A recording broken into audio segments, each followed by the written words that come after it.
uma alternativa de solução do seu dissenso. É aquilo que disse o ministro Peluso. A parte que perdeu uma ação, que teve uma sentença desfavorável,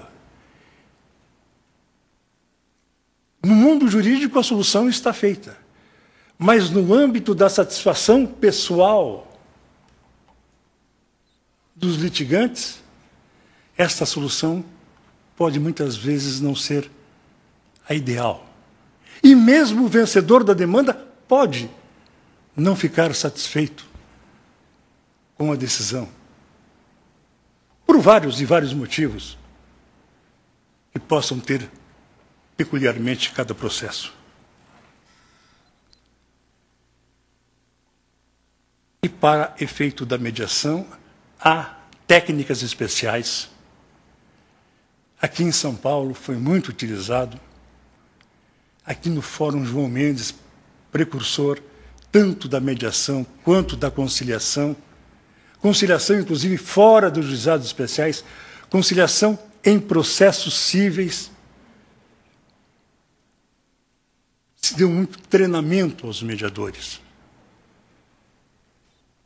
Eles tivessem calma, perseverança, cuidado. Há um procedimento todo especial e há certamente uma capacitação desses mediadores.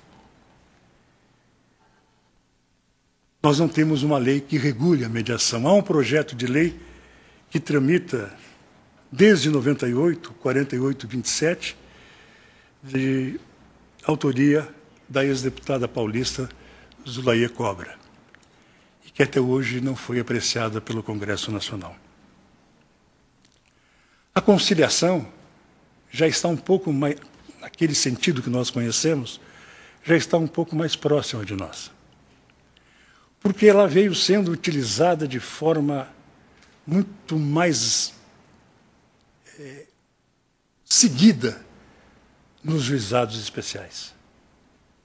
Desde a Lei 9.099 e depois nos juizados especiais federais, Lei de 2001, 2002, a figura do conciliador passou a ser essencial. Tanto o conciliador, que pode ser um acadêmico de direito, pode ser um advogado, todos eles voluntários, como o chamado juiz leigo. E nós temos um exemplo na Justiça do Rio de Janeiro. Juiz leigo já é um advogado, agora com mais tempo de atividade, e que é remunerado, e que pode instruir, pode determinar medidas, pode decidir, desde que seus atos sejam revisados ou retificados pelo juiz togado. Na Justiça Federal se quebrou parâmetros com os juizados especiais federais, porque nós tínhamos aquele princípio absurdo da indisponibilidade do interesse público, como se indisponibilidade do interesse público ferisse o interesse social. Os entes públicos não poderiam reconhecer um erro ou um direito da parte sem que isso ferisse um pseudo-interesse público, ou então um conceito abstrato de ordem pública. E quando se começaram a fazer conciliações na questão previdenciária, benefícios e pensões, etc. Quando se avançou mesmo para ações que não tinham ligação específica com os juizados especiais, como é o caso do Fundo de Garantia por Tempo de Serviço, ou os inúmeros mutirões em relação ao sistema financeiro da habitação, financiamento da casa própria, ou como aconteceu no Rio Grande do Sul, conciliações nas demandas que envolviam desapropriação da BR-101, na parte pertinente ao Estado. Isso foi uma quebra de paradigma. Isso foi um avanço incomensurável. já na justiça tradicional aqui em São Paulo, no Distrito Federal, nós temos o conciliador. Aquela figura que está lá no artigo 277 do Código de Processo Civil, no parágrafo 1º, nas ações de rito sumário, que o juiz, para conciliar, pode se fazer acompanhar do conciliador.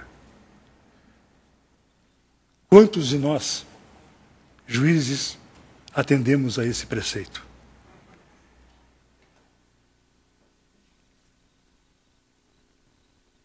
Nós também temos, em relação aos juizados especiais agora, recentemente por lei, e a criação dos juizados especiais da Fazenda Pública, que é outra quebra de paradigma na justiça estadual. Quando o cidadão, o indivíduo, a microempresa, a pequena empresa pode demandar, em certos casos, em determinados tipos de ações, com valores delimitados, a própria Fazenda Pública. E ali o artigo 1º desta lei refere à presença obrigatória do conciliador e do juiz leigo. E diz que o juiz leigo, que é remunerado, é advogado que precise ter no mínimo 2 anos de atividade advocatícia, diminuindo aquelas regras que se antecipavam como 5 anos ou 3 anos, já não me lembro mais, a atividade do conciliador ou do juiz leigo para fins, inclusive, de cômputo de tempo para o ingresso no concurso para a magistratura. Essa lei veio a derogar as demais.